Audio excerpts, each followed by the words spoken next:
What's up, everybody? Psych perspective, giofvcks here.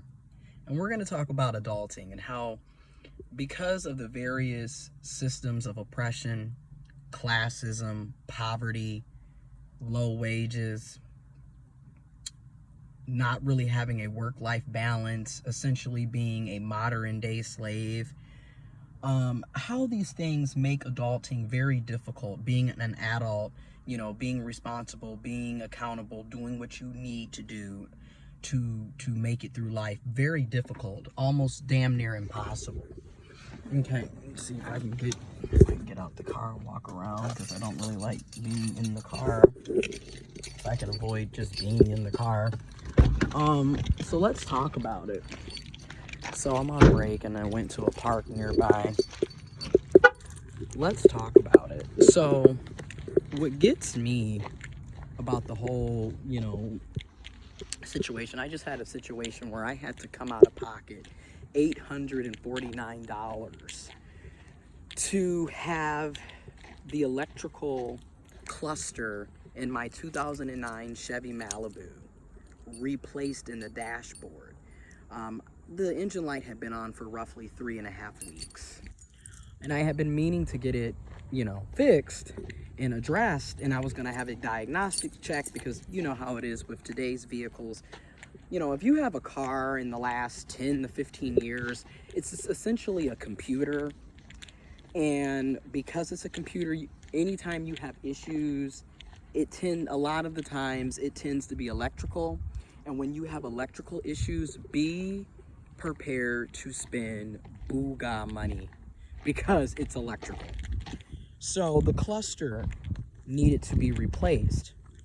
And mind you, I had the dashboard lights and stuff replaced back in 2016 because there was an issue.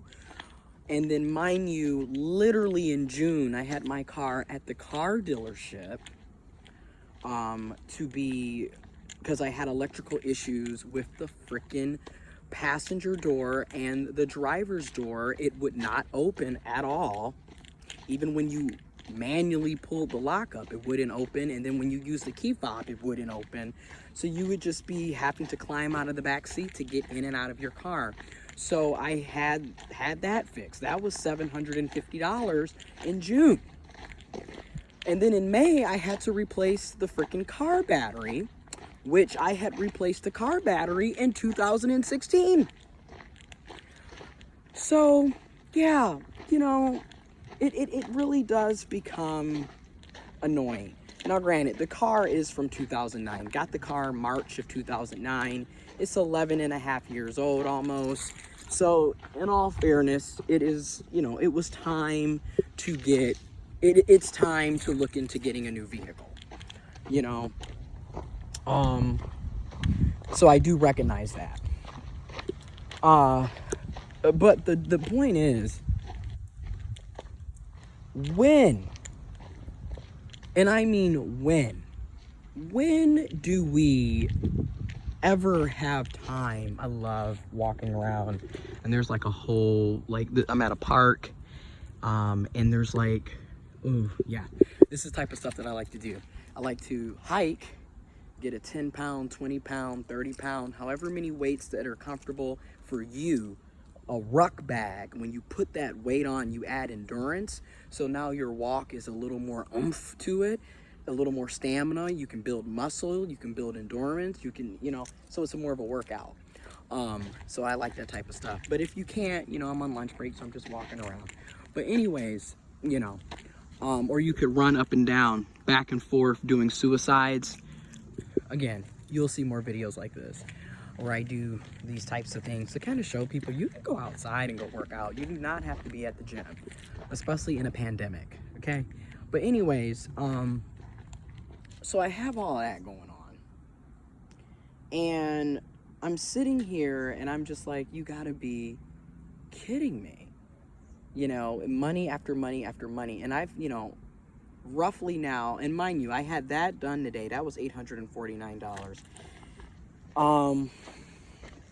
Basing it off of my income, if basing it off of just my job's income, that is horrifying. because I only got paid like a little over $1,200 this past Friday, and I had to give $849 on this Monday to pay for the repair.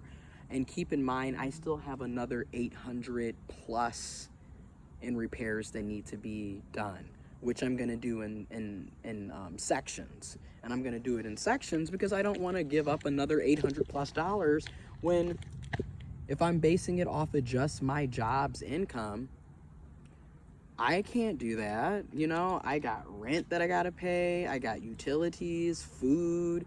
Luckily, we don't have to pay student loans. It's in forbearance until I believe October, November, and then around that time, guess what? That's another bill that has to be addressed. You feel me? And the interest is still accruing. It accrues every 10 days. And we've been in forbearance since March. So you think about it. That's 4 months. So that's roughly 120 days that it's just been accruing, and it accrues every 10 days. So you think about it. It has accrued it 12 times in 120 days. So no telling how much interest, which is why I went from 45 to 47, 48,000 of student loan debt. And that's just in 3 months or 4 months. So just think if this continues. You feel me? This is why we have so many issues. Adulting sucks with the oppression and the just unfairness. And I'm going to talk about it. Yeah, I need to be accountable and responsible for paying my bills and being an adult and taking care of my responsibilities. You know, the car is my responsibility, so I paid $849 when I'm only getting $1,200. And mind you, keep in mind, I worked overtime to get the $1,200, right? Because if I don't work overtime and I just work my 40 hours a week, that's going to be like $950. So I'm supposed to give $849 to get the car fixed and only have $950. So I only have $101 to last the next 2 weeks, and I have other bills and responsibilities to do. And again, the job I work for, you know, I'm thankful and grateful that I have a job and I'm still employed during these extremely trying times, but the wages are very low and stagnant. People cannot live off of less than $20 an hour. I'm making $14.49 an hour with a master's degree, and I'm doing technical work. And even if I'm not doing technical work, even if I didn't have a master's degree, you deserve a living wage, regardless of what you do for a living, regardless of your education level, regardless of your years of experience. The cost of living is still high. Inflation is still going up. You still need to earn a living to live. Come on. So you got that whole situation. That's the classism and the poverty. You know, it's like these jobs, you know, they get on you about being responsible, being an adult, pay your bills, be accountable. This is very true. Yes, we need to do these things. However, we also need to have the opportunities and resources to do these things.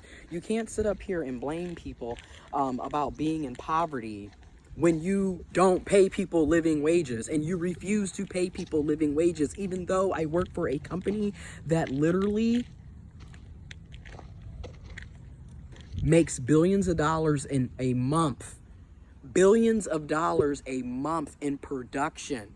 A month. There's 12 months in a year. So each of those 12 months, they're making billions of dollars in production, yet paying us pennies, paying us poverty pay. It doesn't make sense. But at the same time, I'm thankful and grateful. You know, it's like a very toxic, abusive relationship. A lot of us have very toxic and abusive relationships with our employers. If we're just being 100, keeping it all the way funky, Hassan Campbell style. You feel me? A lot of us have very toxic relationships with them when you really sit down and think about it, because it's like, what in the fuck? Like, I'm thankful because I have health insurance. I'm thankful because I'm employed in the middle of a pandemic. But at the same time, my health insurance deductible is $3,000. The co-pays are sky high. I'm only making $14.49 an hour. If I don't work overtime, I'm essentially not going to make ends meet. Or if this is my only stream of revenue, my only income, I'm not going to make ends meet. So again, I work a shit ton of overtime because I have to pay out of pocket for my deductibles and co-pays, and I have a shit ton of health issues, you know? I literally am a pre-existing condition, you feel me? Which, let's talk about that. A lot of us have pre-existing conditions because our environment is fucking toxic.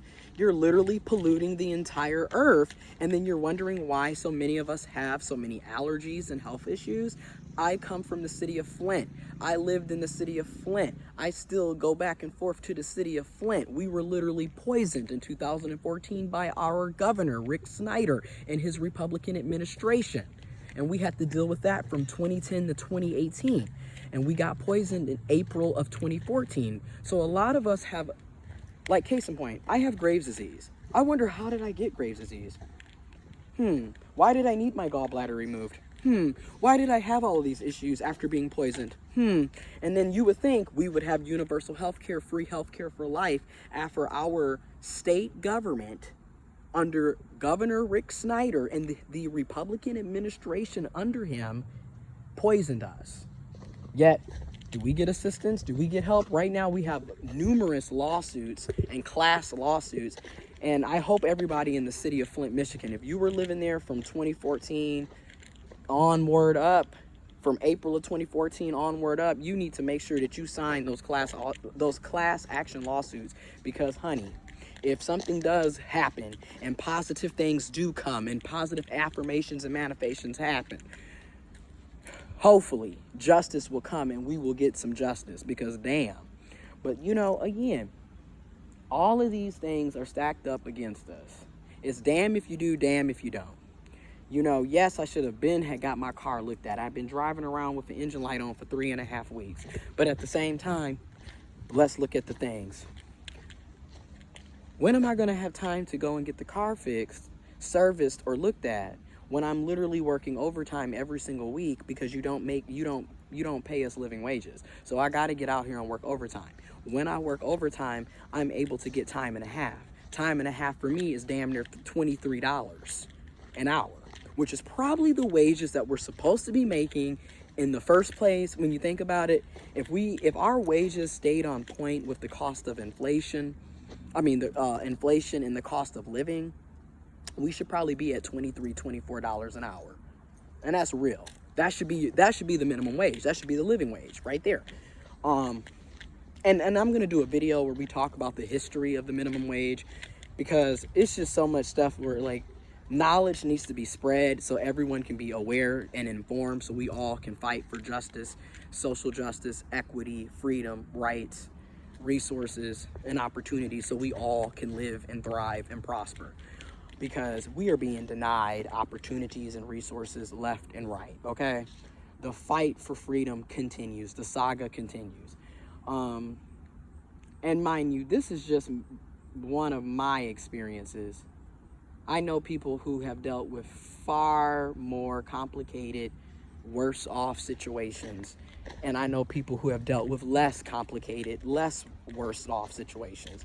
But the point is, so many of us can relate to what I'm dealing with, and I can probably relate to what you're dealing with. And if we could just talk and listen and hear each other's perspectives, and then come together and work together, so we don't have to worry about how I'm gonna make ends meet. And because you think about it, a simple issue with your car could literally mean you being homeless, broke, destitute, or in the red. And you needing car repairs shouldn't lead to you being in poverty, shouldn't lead to you going without a meal, not having a roof over your head. You know, and if you think about it, an $849 car repair shouldn't send you into a whirlwind. But then at the same time, we have to ask, why does it cost so much to have car repairs, yet you only want to pay people $14.49 an hour, or $12 an hour, or $10 an hour, or $8 an hour? Yet, like I've been saying, the cost of living steady is going up, up, up, up, up, up, up. Yet our wages are down, down, down, down, down, down, down. There's a problem. There's a major problem with that, okay? And that's what I just want us all to get to. Like, we have to recognize that there's a lot of inequalities, and this is classism. This is classism, and this is poverty. And these are ongoing issues that have been plaguing our country and world and society. And I'm sorry, but capitalism is why you have classism. And capitalism is why you have poverty. I don't care how you try to twist and turn it. It is an unjust system. And these systems need to be abolished. They need to be dismantled. They do not serve the best interests of the people at all. Okay? Now, I'll put it like this. Are there some pros to capitalism? Are there some positives to capitalism? Yes. Are there positives and pros to socialism? Yes. But why don't we use the pros of both and bring them together instead of sitting up here continuing to have these oppressive systems that literally is why you have over 30 million Americans in the USA right now that are unemployed, that have literally lost their unemployment benefits as of July 31st. Because if you think shit is bad right now, and don't get me wrong, it is horrible. And it has been horrible, not just the past 4 months, but since the inception of the USA. You know, depending on your social background, your identity, your race, ethnicity, culture, heritage, gender, sexuality, class, etc., it has been horrible since the inception. So I'm just gonna say this, you know, you remember that song, if you think you're lonely now, wait until tonight. No, but seriously, if you think shit is bad now, and it is, it's horrible, with over 30 million people unemployed, with the U.S. Senate, thanks to the Republican and conservative gridlock, not extending the unemployment benefits, oh, it's gonna get really bad. Now, I always say, pray and hope and manifest the best, for love, for peace, for happiness, for joy, for positivity. However, prepare for the worst. Prepare for the negativity. Prepare for the adversity. Prepare for the sadness and struggles. Okay, because yes, I'm going to stay hopeful. I'm going to stay positive. I'm going to stay, praying and what have you. But I'm not stupid. I'm not ignorant. I'm not naive. I also believe in reality. Right? Gotta have a balance. So again, I just wanted to do that real quick before I head back to work. Oh, and update, I will be working from home starting tomorrow, August 4th.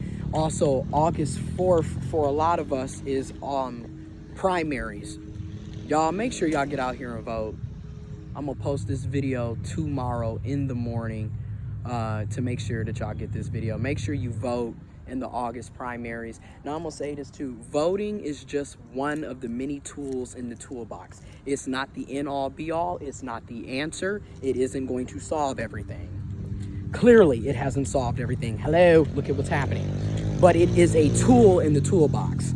So yes, we can vote and continue to rally and protest and march and demonstrate, continue to fight for justice, equity, freedoms, rights in your communities. It's ongoing. We have to be consistent, okay? But I'm about to head on back to work. And y'all, wear your mask. Of course, if you out by yourself and ain't nobody around you and you 6 feet apart, do you. But make sure that you stay safe and you stay careful out here. And yeah, anyways, I'm gonna catch y'all later. I'm out.